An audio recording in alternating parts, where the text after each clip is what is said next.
उत्तर प्रदेश के मुख्यमंत्री योगी आदित्यनाथ द्वारा महाराष्ट्र चुनाव के प्रचार के दौरान दिए गए बयान बटेंगे तो कटेंगे को लेकर बीजेपी के अंदर से ही असहमति के स्वर उठने लगे हैं। भाजपा के विधान परिषद सदस्य पंकजा मुंडे ने इस बयान से दूरी बनाते हुए कहा है कि उनका राजनीतिक दृष्टिकोण अलग है और वो केवल इसीलिए इस बयान को समर्थन नहीं कर सकते हैं कि भाजपा से है। पंकजा मुंडे ने एक मीडिया हाउस को दिए गए इंटरव्यू में कहा, मेरे लिए विकास ही असली मुद्दा है।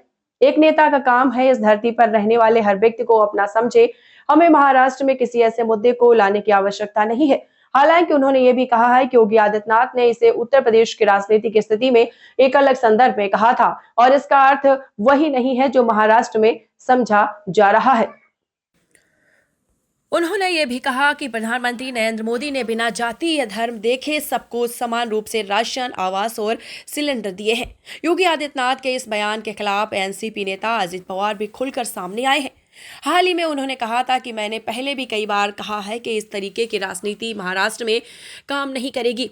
हो सकता है उत्तर प्रदेश, झारखंड या अन्य जगहों पर काम करे, पर महाराष्ट्र में नहीं।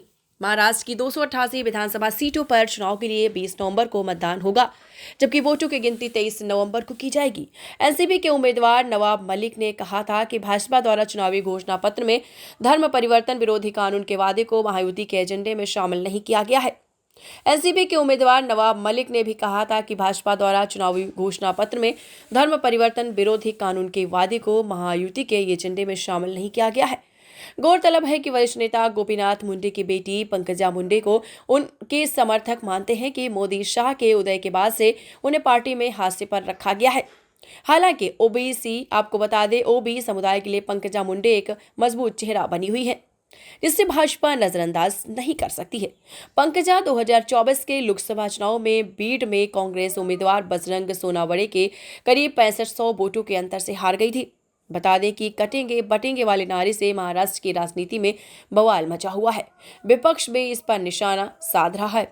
इतना ही नहीं, खुद बीजेपी के सहयोगी दल भी इस नारे से दूरी बना रहे हैं, क्योंकि पहले भी महायुति के साथ ही दल एनसीपी के प्रमुख अजित पवार ने योगी के इस बयान से खुद को अलग करते हुए बिना नाम लिए उन्हें बाहरी तक कह दिया था।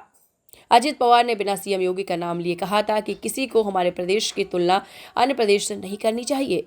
उन्होंने कहा कि महाराष्ट्र के लोगों ने हमेशा सांप्रदायिक सद्भाव पर ध्यान दिया है। कुछ बाहरी लोग आते हैं, इस तरीके के बयान देते हैं, लेकिन महाराष्ट्र ने कभी भी सांप्रदायिक भेदभाव को स्वीकार नहीं किया है। अजित पवार ने आगे कहा है कि हमारा प्रदेश छत्रपति शाहजी, महाराजा ज्योतिबा फुले और बाबा साहेब अम्बेडकर की आइडियोलॉजी को फॉलो करता है। पढ़ते रहिए fight against criminal daily newspaper.